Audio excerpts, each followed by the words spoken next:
The Lincolnshire Wolds is a synonymous place for both farming, aeronautical engineering and also military air bases. But I've come out here for cars, specifically a car. It's not that one. We'll come back to this one. Years ago, this was bought in the early 80s and this car was only 5 years old when it was parked by the chap who bought it new. And although the chap passed away sadly last year, seemingly a very interesting man, because he was involved as the aero engineer, the engine engineer, on a car called Thrust 2, the world's fastest car in 1983. But don't get your hopes up, the car in here isn't Thrust 2, and it's also not a really fast car. In fact, far from it. It's one of those cars which, around the time of the 80s, it was really common. It was really, really popular, seen around the streets of the UK. And like so many of the cars that I do, barnfind cars, because it wasn't exotic and because it has a lot of memories for people, it really chimes with people. I'm really interested to see what this is all about, because this car was almost bought new when Thrust 2 set the world record.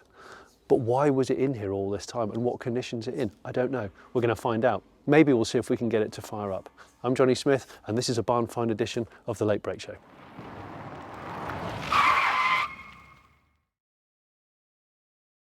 So your dad is the one that bought this car. This was your like family car, right? Yes, it was, yeah. I mean, we're talking 40 something years ago, aren't we? And but it was only 5 years old when it got put in there. And do you know why? I believe he got another car and he wanted to get a couple of little bits sorted on this car, so he put it away. He was going to work on it and then give it to my younger sister Elaine when she passed her driving test. Right. But it went in there and that's where it stayed. And it never came out? No. Your dad sounds like he was an interesting guy. He was, yeah. So he was an aero engineer, is that right? Yeah, he worked on the Lightnings at Binbrook. Fantastic. Yeah. So, and then he got involved with the Thrust 2 world's fastest car attempt. Yes, he did. I mean, that's sensational. It is. It's absolutely brilliant. Do you remember that? You must have remembered that. Yes, I can remember him. I can remember the car coming to Binbrook. I can remember him going to America. I mean, I can remember watching the news, seeing him on television. It was just all, It was like one of the biggest things that happened in the 80s. Yes, it was. From memory. Yeah. I do remember it. Yeah. But this is not Thrust 2. No. So let's open the garage and we'll talk a bit more about it. And don't worry, viewers, we will go to the garden later on. Look at that. So it's a Citroen BX. Yes. A-Reg, so 1983, I want to say, 1983. Yeah. So a very early Citroen BX. Now this was a car that was a real surprise success, I think, for Citroen, certainly in the UK. And it was up against, the Ford Sierra, which went all very aerodynamic at the time. And in fact, a lot of cars were aerodynamic at the time. The Cavalier was. So this is what it was pitched up against. Had your dad had Citroens before? No. No? No, he hadn't, no. I think this is the only one he had. So do you remember this? You remember travelling in this? Yes, I do, yeah. I mean, I can remember, we would go on family trips. I can remember back then you didn't have seat belts and everything, did you? You didn't have the rules you did. And Elaine and I'd be in the back, Mum would be in the middle holding my youngest sister Alison as a baby. Really? Cuddling her on her knee. I must say, I didn't always enjoy the journeys in that car. It used to make me feel quite travel sick. Did it? A lot of the time, yeah. Is that the suspension? I think it probably was, yeah. Yeah, it's quite a floaty ride. It was a bit of an acquired taste, but that was obviously one of Citroen's like signature manoeuvres. Really was having that kind of hydropneumatic suspension. So, and was he a bit of a tinkerer, your dad? Yes, because definitely. Engineers tend to be. Yeah. And a bit of a hoarder. Absolutely. Yeah, right. Okay. Yeah. Okay. So he passed away last year, or was it the year before? Was it last December? Not this December, just gone, the one before, 2024. Yeah. Right. So just over a year ago. Yeah. And have you guys been? You said that when I turned up, you said the garden was like a. It was like a jungle. It was completely overgrown. Yeah. Yeah, so it's just systematically going through everything, and then of course came in here, saw this still sat here. Yeah. And I don't know, it's just, I feel a bit nostalgic, really. I bet you do. I bet you do. I mean, it's kind of like a slice in time, and it's very of its time. The styling of the BX is very of its time. Quite aerodynamic, lots of body-coloured kind of plastics. A lot of the body panels were made of plastic or polycarbonate, so it was a lightweight, really efficient car. But I'm interested to uncover it and see a bit more, and maybe see if we can pull it out, because I have brought some experts with me. So look, we've got two living, breathing, well, people, but also Citroen BXs, one of which is owned by Mark here, who actually works with me on the Late Break Show, and he's the one that got the email through and said, hey, there's a barnfind BX, let's go and investigate. And this is Neil, who's a member of the Citroen BX Club, and he's brought his really late model, 1990. So boys, the one in here, well, come and have a look, because it's an early one, Yes. isn't it?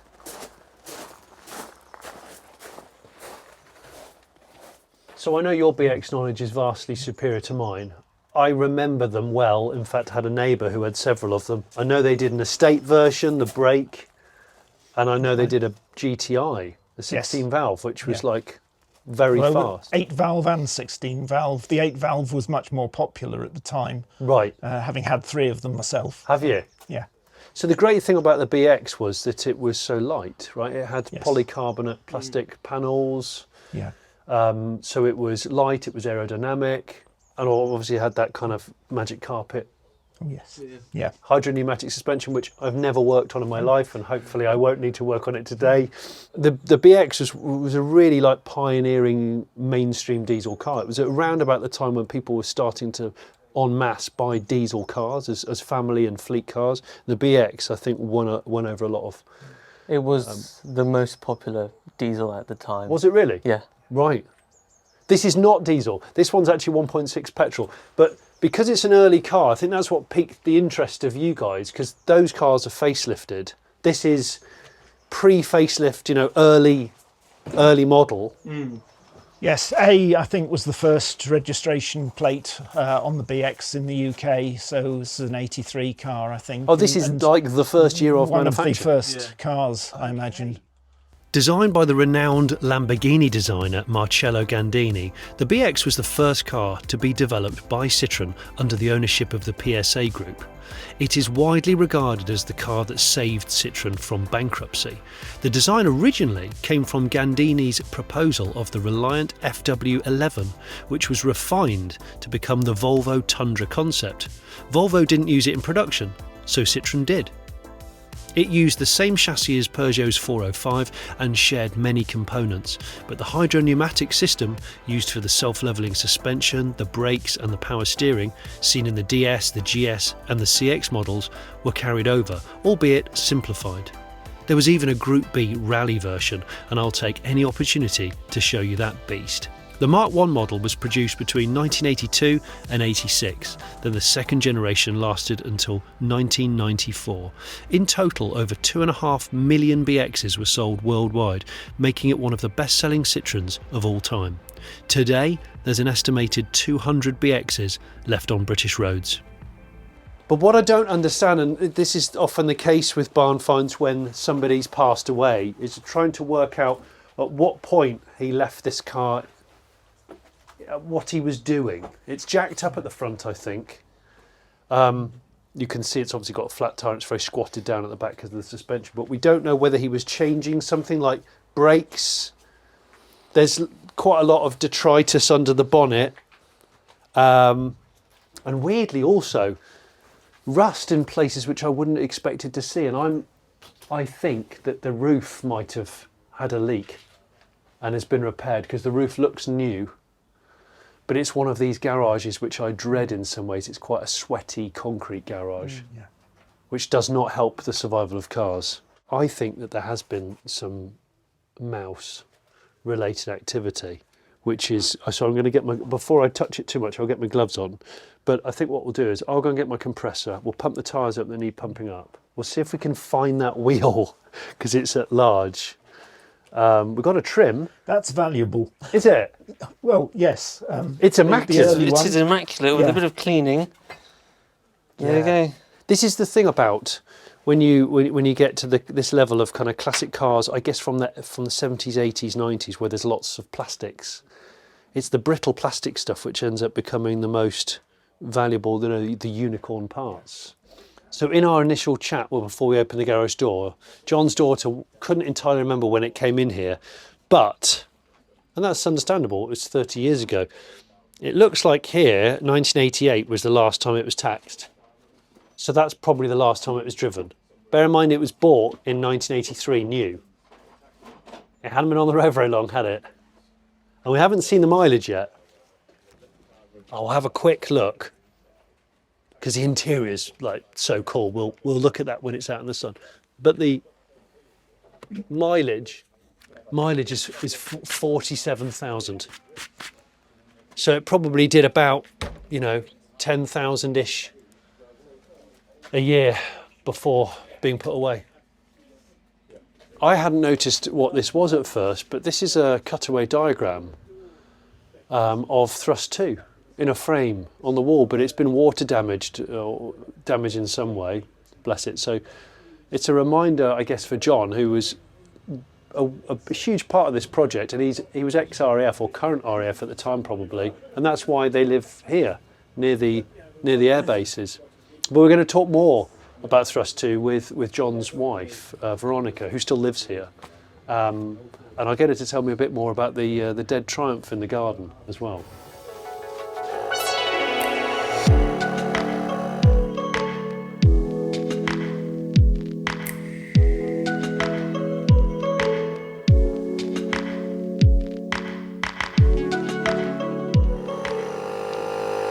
Interesting that this is on Michelin Radial X tyres, 165 70/14. And that's because the first car to ever have radial tyres was a Citroen, albeit the 2CV. So he was obviously doing something with the brakes, because this looks like a new one, because that's probably still its wrapper. Yeah, And that does I look. found a Citroen box. Oh yeah, there is Well, remains of a Citroen Remains box. of a Citroen box here. Yeah. So he probably was doing something with that, because then he also removed this tie rod end. So whether he's also doing Track rods. track rods, Interesting. and then what I assume is That's the main the hub nut. castle nut or whatever it is. Yeah. So yeah, maybe he was just putting new brakes on it, but got sidetracked. Look at this. This is one of the original ad campaign stickers. The new Citroen BX loves driving, hates garages. The Citroen BX loves driving, hates garages. But I remember reading that the ad agency that came up with that, and it worked really well in the UK, is because a lot of British buyers were scared of Citroens, because in the past, the DS and the GS were all quite complicated and quirky. I guess the idea is reassuring customers that this particular Citroen is less quirky and complicated and very reliable. This one might have been really reliable, it just has spent a really long time in a garage. I'm going to move this piece of definitely had mouses pissing in it carpet. And this definitely had mice pissing on it cushion.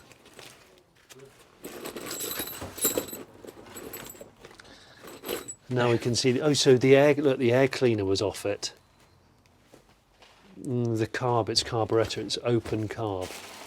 We'll look at this in more detail when the engine's out, but can you see the tops of the suspension struts? The unique.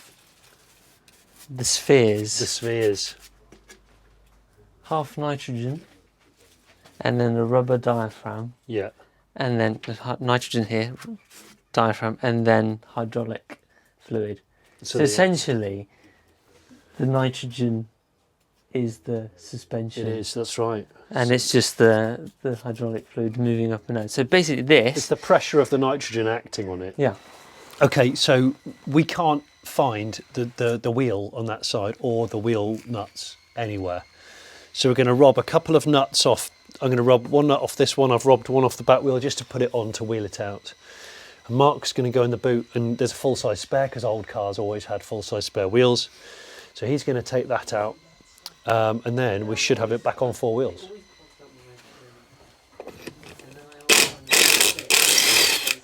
Bingo.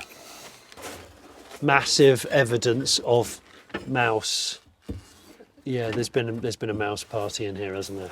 Goodness me. Big boot though. Look at the size of the boot. It's enormous. You know, this is the thing. I review a lot of new cars, and we have so many large cars with disappointing boots.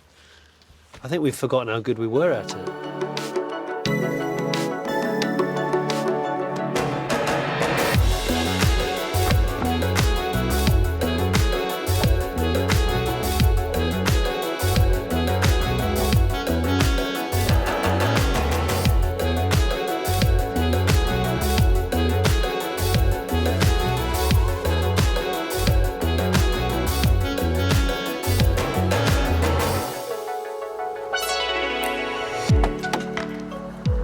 Let's hear the roar of the mighty 1.9 diesel.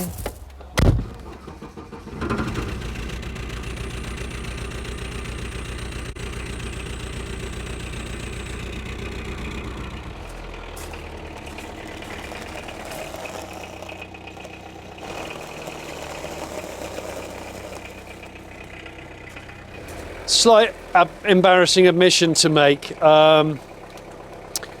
I bring a lot of gear to the barn find shoots, and today I couldn't find my bag which has jump leads and tow rope in. So the one time I do need it, I can't find it, and no one else seems to have one, and I can't be bothered to go out to a shop or a garage to get a tow rope. So we've improvised. Because John was a bit of a hoarder, we found a load of old electrical wire. So we're going to see if we can tow it with some mains wire. These are well under a ton in weight. We only need to jerk it a bit and it should break free, but we'll see. We'll see. Could be an appalling idea.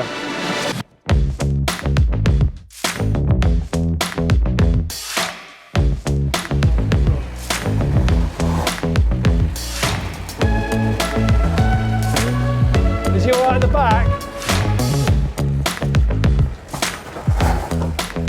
So that front wheel is seized. Downside to barn finding in winter is that you have short daylight hours, so we've got the car out as quick as we can. It's obviously dragged that stubborn wheel that's seized. We'll try and shock that off so we can get it further out. But can you see where it's been? It's left quite a lot of what would have been metal, quite a lot of rusty flakes, and the remains of the air filter, because the air filter is off the car, so it's just bare open carb at the moment. So we'll see if we can find the rest of that.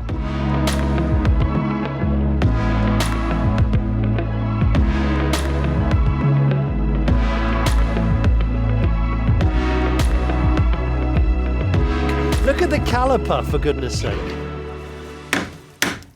They're brand new from Citroen. Look, so he's obviously done this side, buttoned it all up, gone to do the other side, and the phone rang. Hey. Okay, right, so,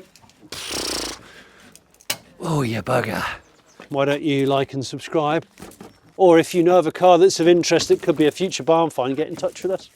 There's an email address in the description.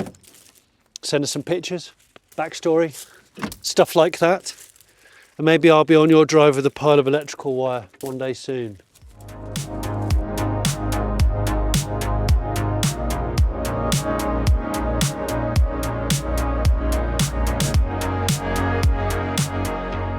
The Citroen BX is a bit of a rare but nobody cares, but there's something fascinating about it, and a staggering 62 variants were available in the UK during its 11-year lifespan, and base models like this one are amongst the most scarce, especially the Mark I.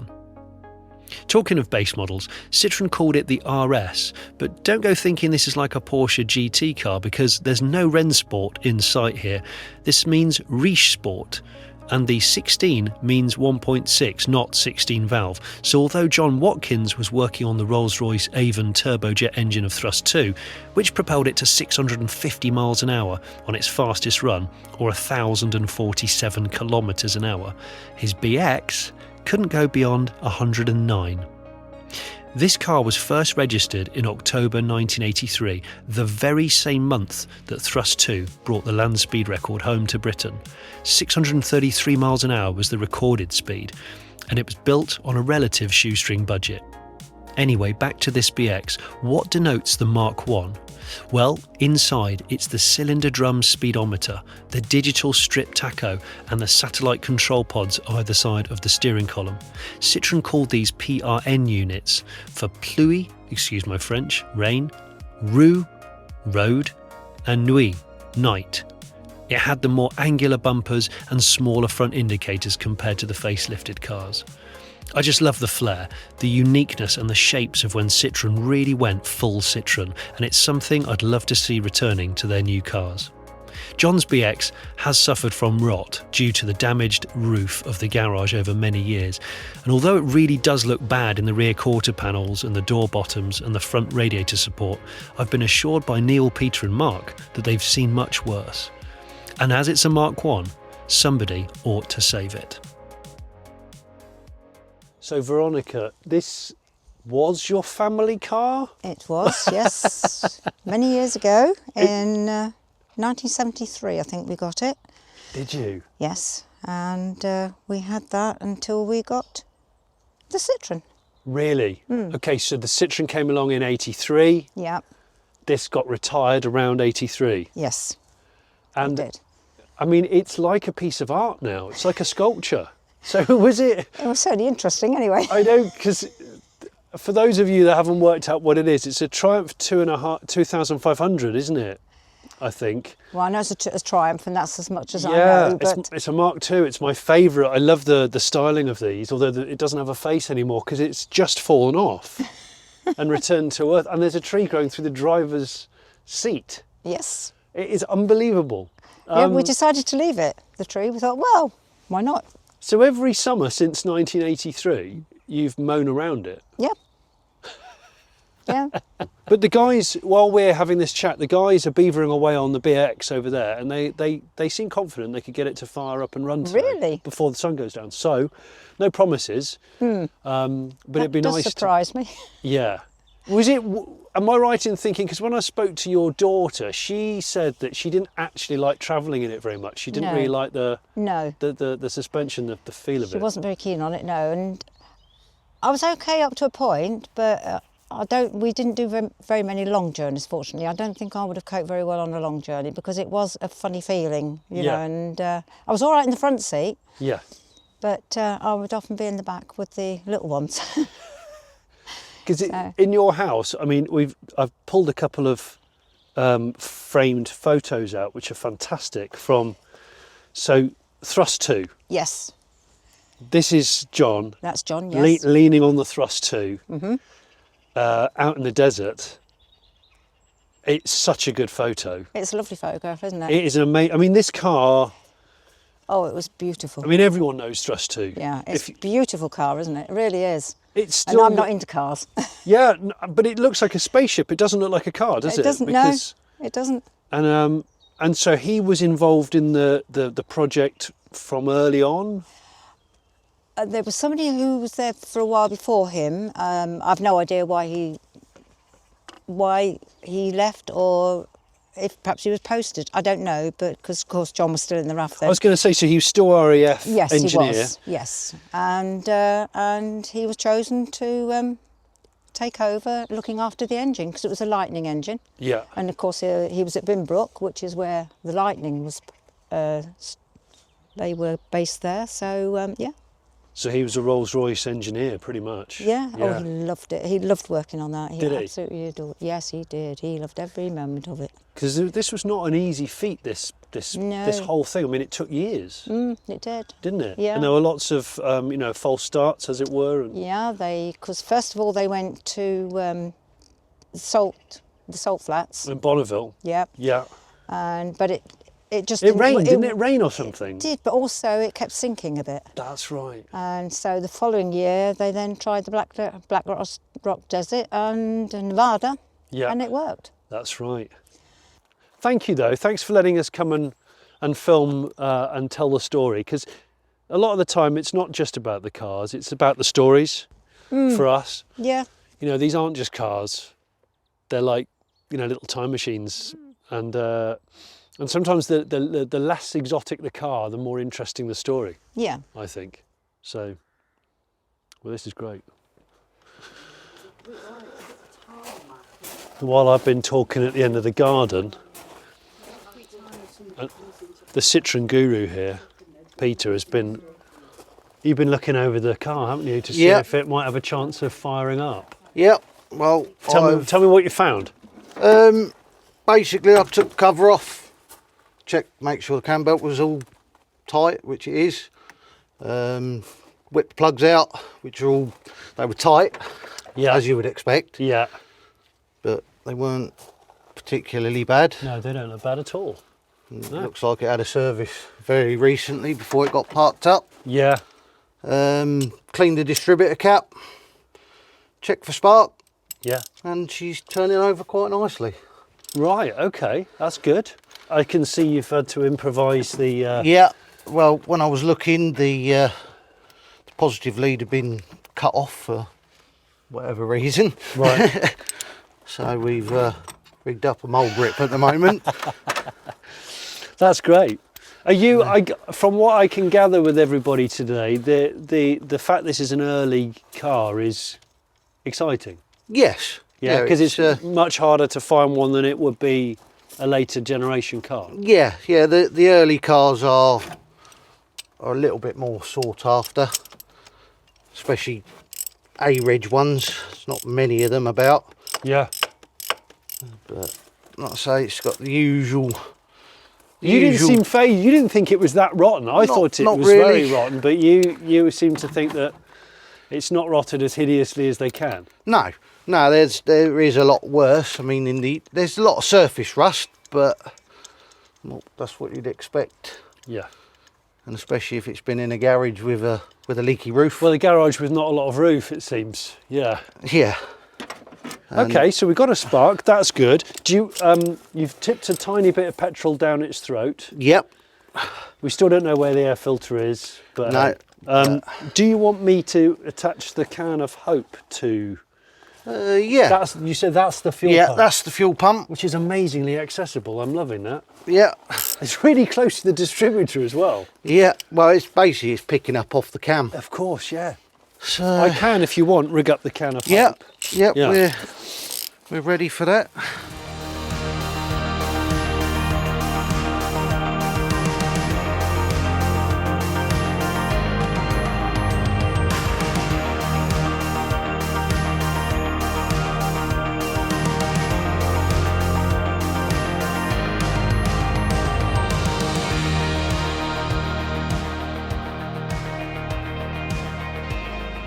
Somebody do the honours of turning it over while we crane our heads in. Yeah. Who'd like to take the honours? The suspension won't go up while we try it the first time because Peter's disengaged it down here.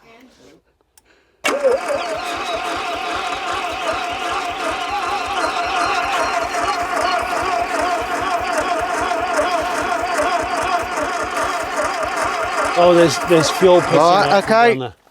We've got the fuel leak there.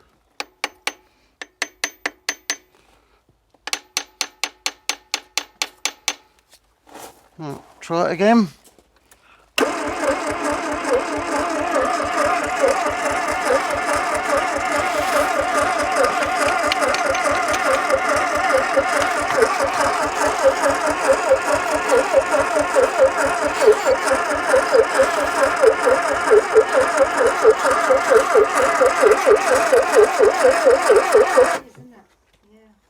Do you want to put a tiny bit more fuel down its neck? Or No, it's getting... Is it getting plenty? Yeah, I think, yeah, okay. To be fair, if not too careful, it will flood itself. Well, that... Try it again.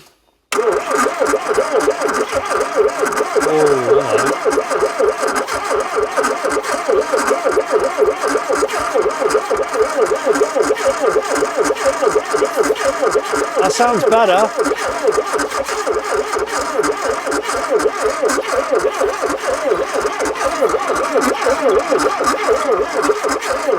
Give it a break. Don't want to burn the starter out. No, well, we're getting there. We are. That. What did you do just then? It changed it, and it was. Well, it's electronic. Well, they got what they call a wax stat. So when it gets hot, the choke comes on and off. Designed to be driven, not to be garaged or something. Right, do you want to try it again?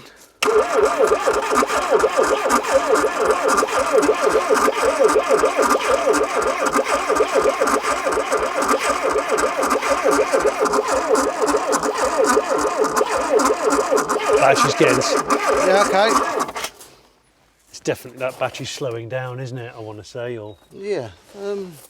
Have we got a set of jump leads?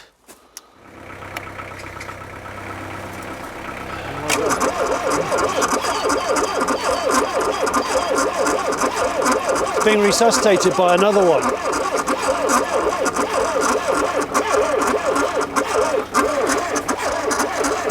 It's not turning over any quicker, is it?